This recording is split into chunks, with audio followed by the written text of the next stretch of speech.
वज़ीर आज़म शहबाज शरीफ़ जी अमरीकी सदर जो बाइडन सां मुलाक़ात थी आहे।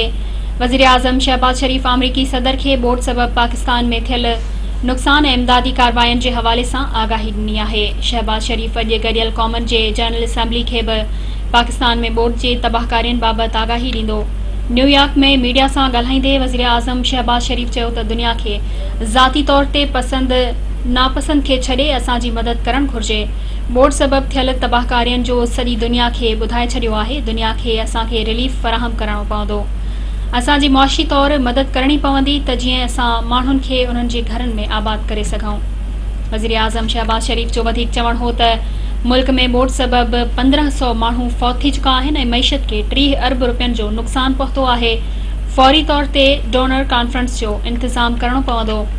दुनिया खे ज़ाती तौर ते पसंद नापसंद खे छॾे असांजी मदद करणु घुर्जे। बोड सबब थियल तबाहकारियुनि जो सॼी दुनिया खे ॿुधाए छॾियो आहे।